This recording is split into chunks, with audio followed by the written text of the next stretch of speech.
All right, I want to look at a couple things that we did not mention last week on page 2 under the announcement of Jesus to Joseph.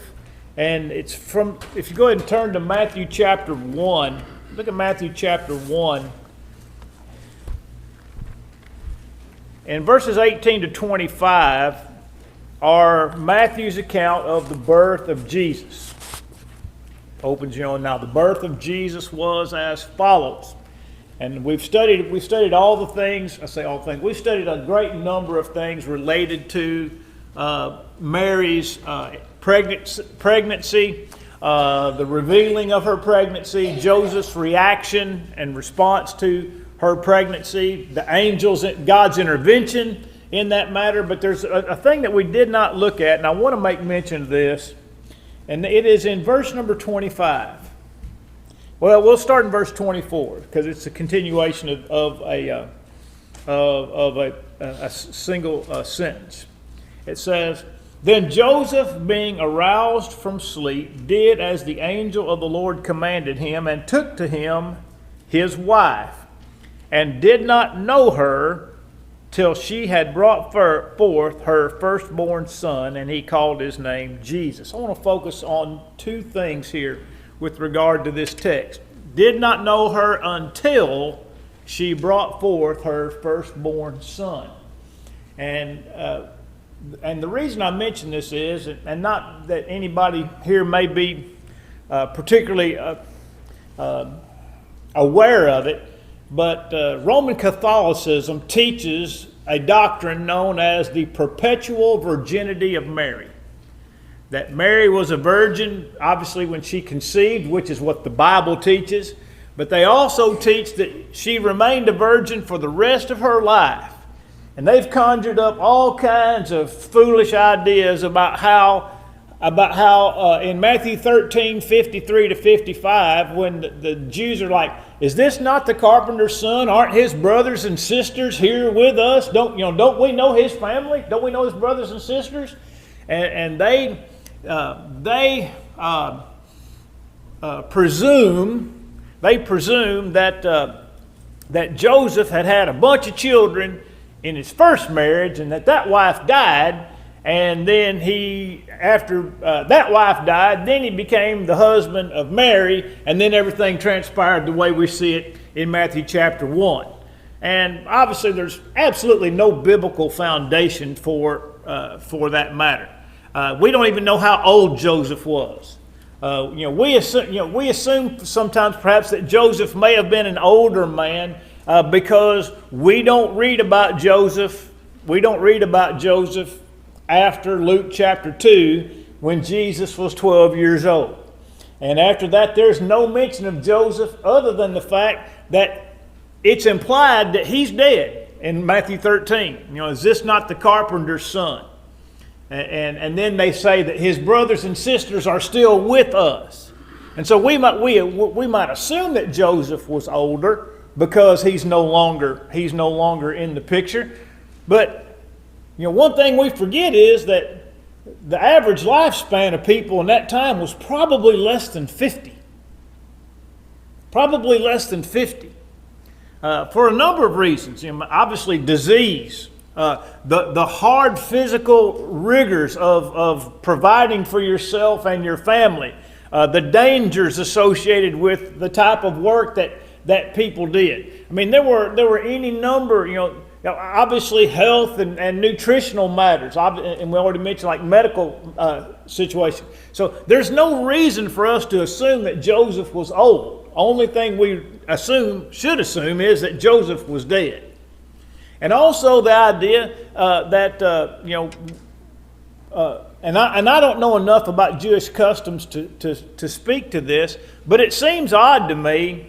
It seems odd to me that Jesus was in charge of taking care of his mother, and when he was on the cross, he committed the care of his mother into the hands of John the Apostle, and not his own brothers, which is another thing. The Bible speaks repeatedly of these men as being his brothers. James the Lord's brother. Paul spoke about seeing James the Lord's brother. John 7, even his own brothers did not believe in him. John 7 and verse 5. So there's absolutely no justification for this idea that Joseph was old and thus died of old age before Jesus came of age.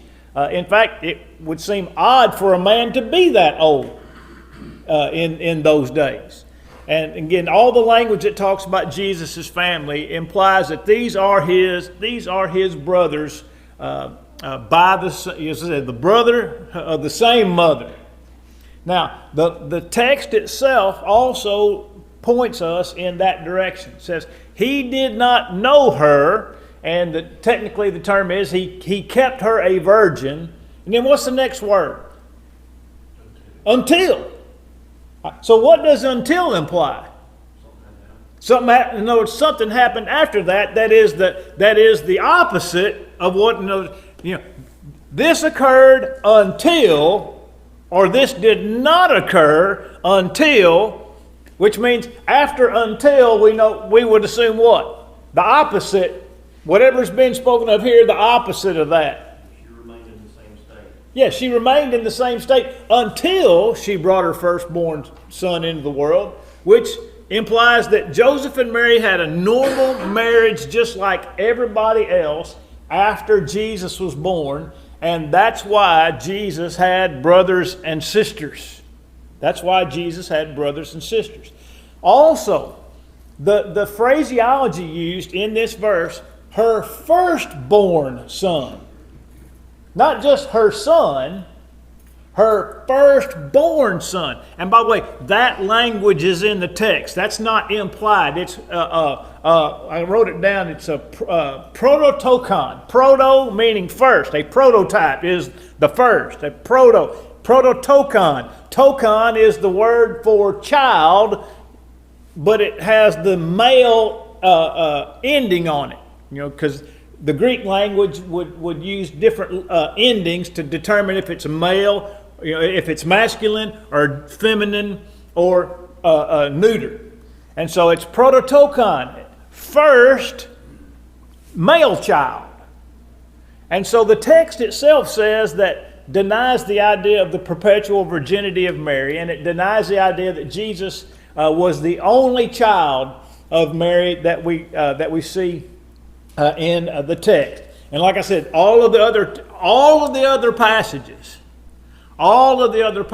speak about these are his brothers. These are his brothers. And so I just wanted to make mention of that in the text because we hadn't mentioned it before. Now at the bottom of the page, with regard to the prophecies, you recall last Lord's Day we examined the statistical probability.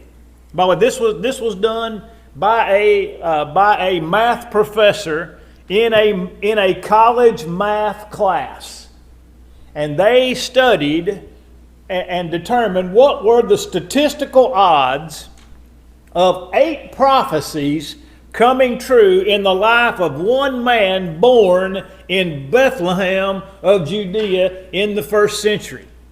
And the statistical probability of, and by the way, these are 8 specific prophecies, okay? The statistical probability of 8 specific prophecies coming true in the life of one man born in Nazareth or in Bethlehem, and one of those things was his name would have to be Jesus. That'd be one thing. And so the number is 1 times 10 to the 17th power. That is a 1 with 17 zeros after it. That is a 1 with 17 zeros after it. Now, Elon Musk is worth about $100 billion. $100 billion. That's a 1 with 12 zeros after it. Actually, it's a 1 with 11 zeros after it. That's a 1 with 11 zeros after it. So if you could take every dollar that he had and then multiply that by 100 billion, If you could take his 100 billion and multiply it by 100 billion, that's the odds of 8 prophecies coming true in the life of Jesus. Now the illustration, and the reason I'm going back over this is twofold. Number one, there are people in this class that were not in the class last week. And secondly, we have young people in the class, and I want you to understand what a marvelous thing it is to think about the prophecies concerning Jesus. And the statistical, or let me put this, the probability of this happening with 8 prophecies is 1 times 10 to the 17th power. Now, if you had a silver dollar for every one of those numbers, if you had 1 times 10 to the 17th power silver dollars, you can cover the entire state of Texas 2 feet deep. The entire state of Texas, you could cover that entire state 2 feet deep with silver dollars. So then the probability is you blindfold a man and one of those silver dollars has a black X on it. Somebody took a Sharpie and put a black X on it. And you put a man, either a blind man or a man with a blindfold, and you say you can go anywhere you want to go in the state of Texas. And then you're going to lean down and you're going to pick up one of those silver dollars. And that's the odds of 8 prophecies coming true. If he found the one, in the entire state of Texas, 2 feet deep, that would be the equivalent of 8 prophecies coming true in the life of one man born in Bethlehem. And yet there are 300 Old Testament prophecies about Jesus. 300. Now the number varies, and I just use the number 300 because if you were just to do a Google search and say how many Old Testament prophecies are there about Jesus, there's some and I don't want to use the term discrepancy. There's some discussion because some people think that a text is a prophecy about Jesus, but maybe others do not. But the number is going to be about anywhere from 330 to about 380. So just to be, in other words, they can all agree on 300 of them. And so 300 prophecies made about Jesus that all came to pass in the life of Jesus. And as I thought about these things, here's some things I was thinking about with regard to the prophecies about Jesus.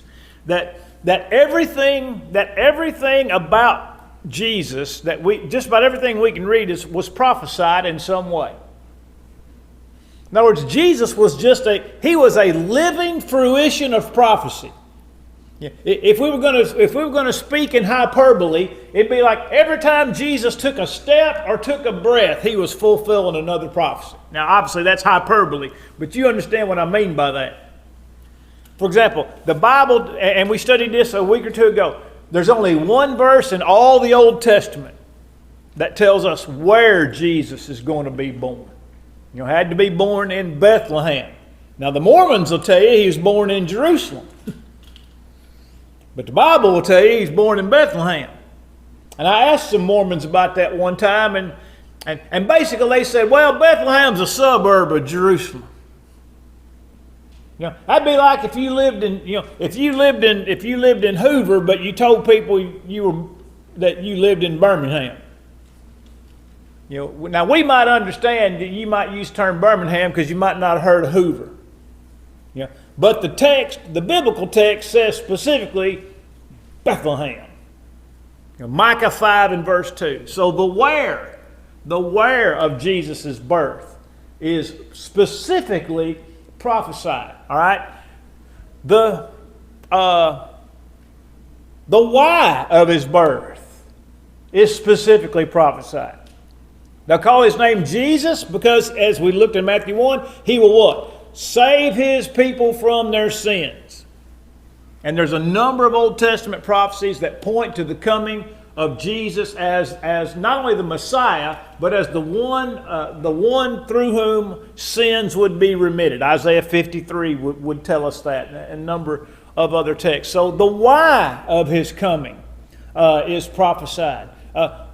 Where he came from is prophesied in the Old Testament. For example, we can read about that he's he's originally from heaven. In other words, he's not the product of pure humanity. And so it says, I believe it's in Zechariah 13:7, where God refers to this one as my fellow. My fellow. And the word fellow means he's my equal. He's my equal. And so God talked about the Messiah, or the coming one, as being my equal. Well, if he was nothing but flesh and blood, there's no way he can be the equal, right? So he has to be divine in origin. The who of the coming of Jesus is also of import. For example, Abraham. Let me ask you. I'm just listening. Name me a person in the Old Testament. I've already given you a head start. Name me a person in the Old Testament who was directly connected to the birth of Jesus. That it was foretold, that it was told them in the Old Testament that Jesus that they would have some part in the coming of Jesus. I gave you Abraham. David. I mean, Matthew 1:1 says he's the son of David. And by the way, Jesus even says, who's the son of David? The Messiah. Whose son is he? They said the son of David. He said, well, if he's the son of David, why does David, through the Holy Spirit, call him Lord? Of course, they couldn't answer that. But David, all right, David's connected to the birth of Jesus. Who else? The root of Jesse. All right? And Jesse was who? David's father. All right? Who's another person?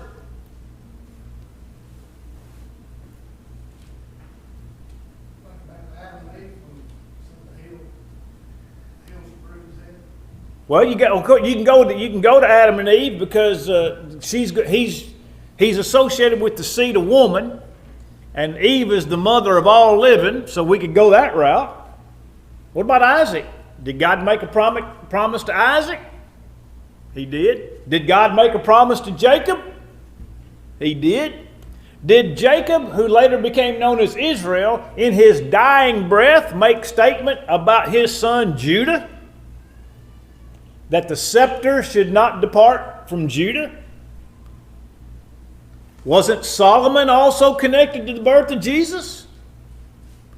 I mean, there are so many people in the Old Testament with direct ties to the lineage or the genealogy of Jesus. And so you have this, and by the way, this is important because Abraham had two sons, right? Early on. He had others later after Sarah died, and he married Keturah. But it had to be a specific son. It had to be Isaac. Couldn't be Ishmael.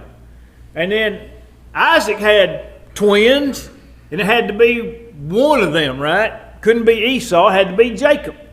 And then, then Jacob had 12 sons, and it had to be Judah. You see? So you have, Jesse had 7 sons, but it had to be David. And David had a bunch of sons, and so did Solomon. But it had to be, you see what I'm saying? The specificity of the lineage of Jesus is also incredible. And then there's the how, the being born of a virgin. Isaiah 7 and verse 14, born of the seed of woman. Genesis 3, which was mentioned in Galatians 4 and verse 4. Let's look at some of the others. Even his flight into Egypt as a child. When Joseph and Mary had to flee Bethlehem and go into Egypt to escape Herod, who killed all those babies in an attempt to kill Jesus.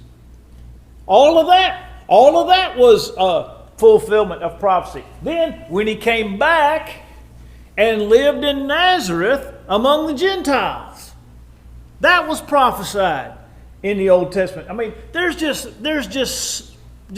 text after text after text that we don't even sometimes think about. That are all tied, these prophecies to the coming, the birth, and the life of Jesus. All right, any questions or other thoughts on that right there? I really wanted to drive home the prophetic side of the coming of Jesus, because it can't be an accident and it can't be a fluke. It can't be coincidence. I mean, these things had to be orchestrated out of heaven in order for them to take place. All right, so let's go to the questions. There's only a paragraph or two there on the very last page of the lesson. So let's go to the questions.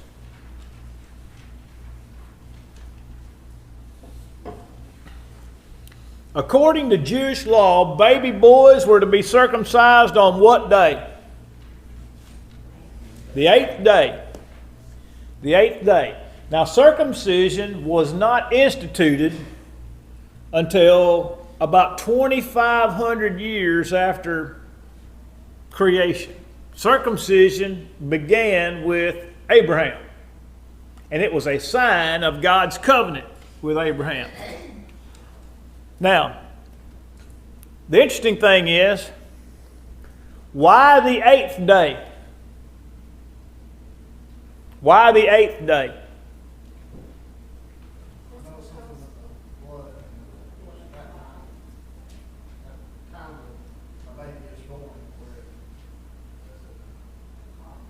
What? It is. The 8th day.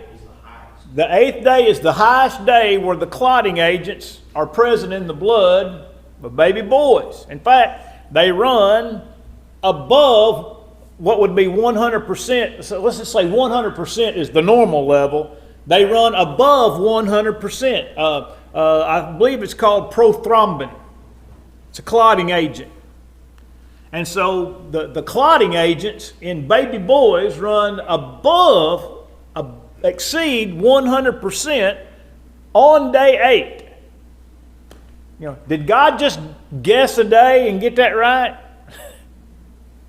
Was it just a lucky guess for God to tell Abraham to circumcise their children on the 8th day? By the way, they say, well, why don't they do it that way now? Because they can give them injections and they can give them clotting agents. And so they don't wait till day 8 most times now, because we have the ability to create synthetic clotting agents, and they can give those and help prevent excessive bleeding. But the 8th day,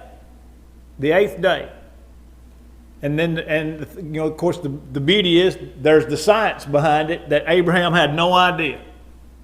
God didn't have to explain it to Abraham. Can you imagine God trying to explain clotting agents to Abraham? I want you to circumcise your baby on the 8th day because I guess he could have done it in real simple terms. He won't bleed as much on the 8th day as on other days. All right, so the 8th day. All right, and of course this goes to the presentation of John the Baptist when they named him on the day of his circumcision. And they said, his name will be Zacharias. And the mother said, no, his name is John. And they said, nobody in your family named John. So they motioned to Zacharias, and he asked for a tablet. And they said, what's this baby's name? He wrote, his name is John. His name is John. And that all took place at the circumcision. All right, question 2. I already gave you the answer. Well, kind of I did. Who gave John the Baptizer the name of John?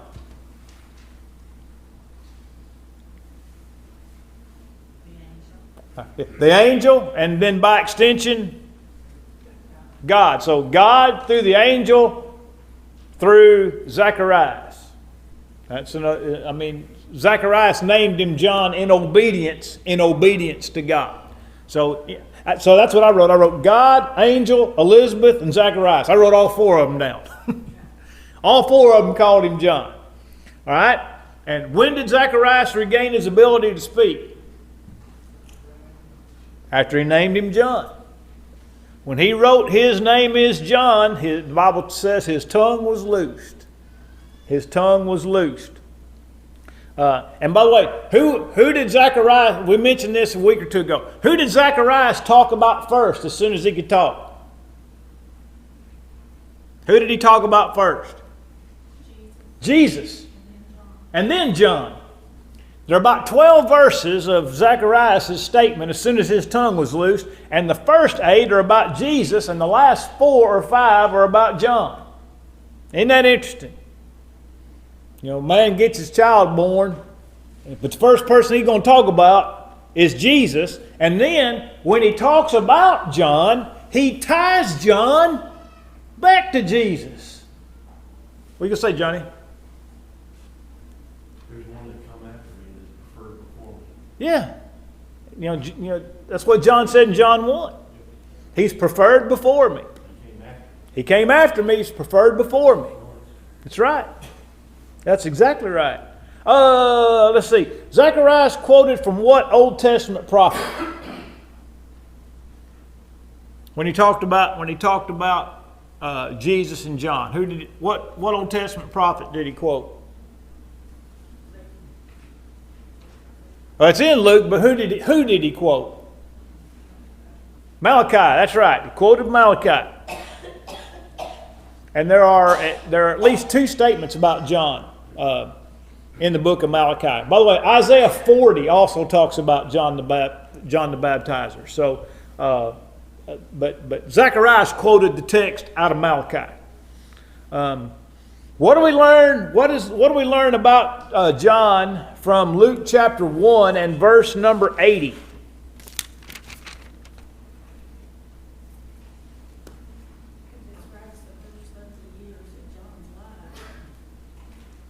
All right, and where did he live? In the wilderness. He lived in the wilderness.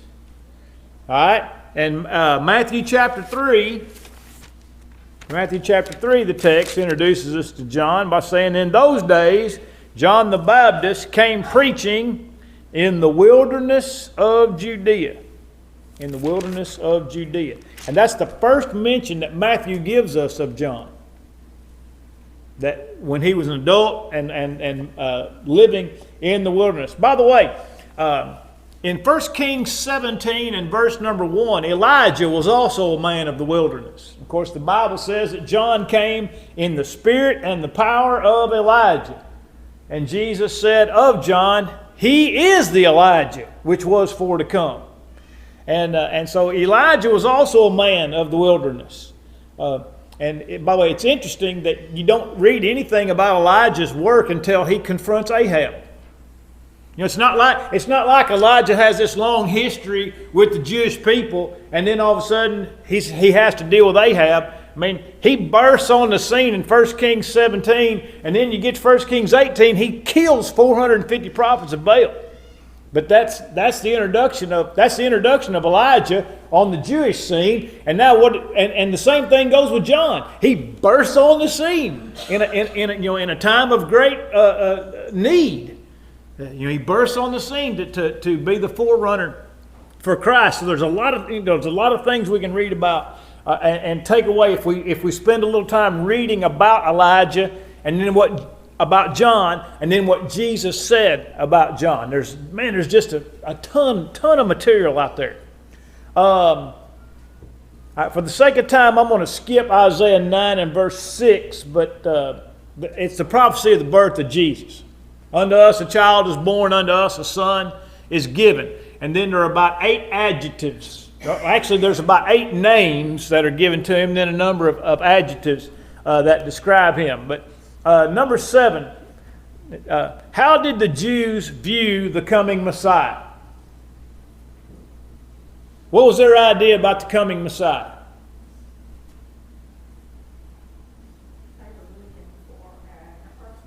Looking for an earthly king to reestablish Israel as a nation and restore to them to their former glory among the nations round about. All right. Question 8. Was a betrothal sacred and legally binding? It was. Because Joseph and Mary they were not married, but they were betrothed. And the scriptures teach us in Matthew chapter 1 that Joseph was going to have to give her a writing of divorcement. He was going to give her a writing of divorcement. So a betrothal was not only a sacred thing, it was a legally binding relationship. Number 9, did the law make provision for a man to divorce his wife? It did. In Deuteronomy 24, it says that if a man finds some uncleanness in his wife. Now, there were two schools of thought among the Jews, especially by the time the day of Jesus rolled around. One was what I believe to be God's intent, which was she had to be an adulteress. She had to be guilty. She had to be guilty of some type of sexual misconduct. But there was a liberal view among the Jews which said you could divorce your wife for any reason. In other words, the uncleanness was left open to the for lack of a better term, the whims of the husband. And one of the examples that I'd read years ago was if he didn't like the way she cooked, he could divorce her. Now here's the kicker. All of the apostles held to the liberal view of marriage and divorce. All of Jesus' apostles held to the liberal view of divorce in the law of Moses. Because when Jesus, in Matthew 19:9 said, whosoever divorces his wife, except it be for fornication, and marries another, commits adultery, and whoever marries her who is put away commits adultery, which was I believe was Moses' intent from the beginning. The apostles' immediate response was, if such is the case with a man and his wife, it is better not to marry at all. In other words, they determined if the only reason I can get rid of my wife is if she is sexually immoral, what's the point in even getting married? If I can't divorce her for burning the biscuits, why would a man even want to get married?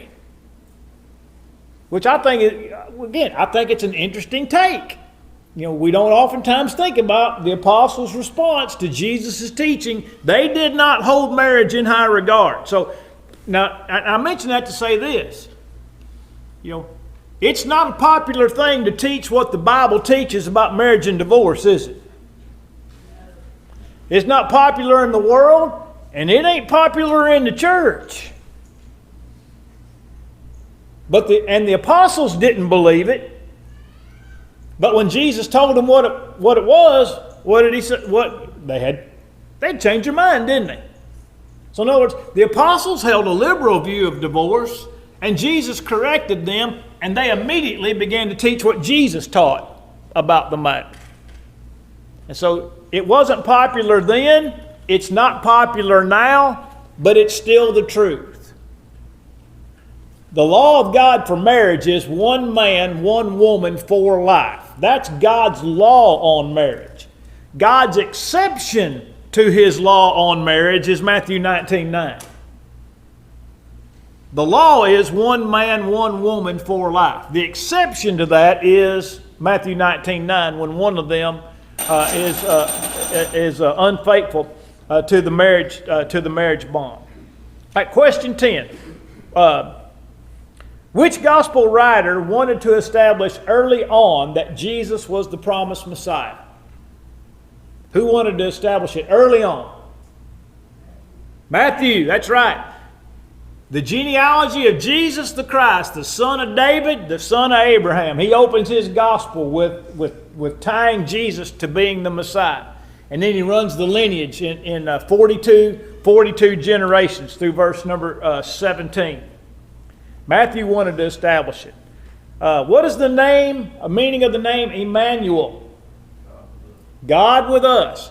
Let me I don't know if y'all know this or not. Don't ring a bell on me. I'm just going to throw this out to you. When you read, particularly in the Old Testament, you read Bible names, as a general rule, names meant something. All right? When you see a name in the Old Testament that say begins with the letters J-E or J-A, that J-E or J-A means God. Okay, in other words, something about God is in that name. When you see the letters E-L in a name, that means Lord. So J-E-J-A is a reference to God. E-L means Lord. So the name Elijah means the Lord is God. E-L in Elijah is the Lord, and Jah is God. Which, by the way, after God answered by fire in 1 Kings 18, the people began to chant, the Lord is God, which sounded like they were chanting Elijah's name. All right. Another thing, when you read in your New Testament, for example, or in Old Testament, the letters B-E-T-H, Beth, Beth, that is the Hebrew word for house. House. So when you read in Old Testament about, or in New Testament about Bethel, Beth, house, El, Lord, or God, house of God. Bethlehem, house of bread, means house of bread. So when you, and I just want to throw that out to you so that later on, for the rest of your life now, when you read names, you can see some things in those names that you might not ordinarily have known. We've already talked about the town that Jesus was born, Bethlehem, which is the house of bread. And Jesus said of himself, I am the bread of life. Interesting connection there. 13, what was the purpose for the census mentioned in Luke 2? No, the census, the census of Augustus. That's right, pay taxes. Register everybody for the purpose of taxation. We've got to find out who you are and where you live so we can put the appropriate tax on you. How far was Bethlehem from Jerusalem? 5 miles, that's right. Bethlehem is primarily known as being the home of whom? Well, Jesus, but before that who? David. That's right. And then, what is the meaning of the term firstborn? Used in, we could use Matthew 1:25 or Luke 2:7. First child, the first of a number. In other words, first of a plurality. So Jesus was the firstborn. He was the first of a number of children born to Mary. All right. You can ring it on me now. They're on the table in the back, 7 and 8. Who doesn't have 8? I think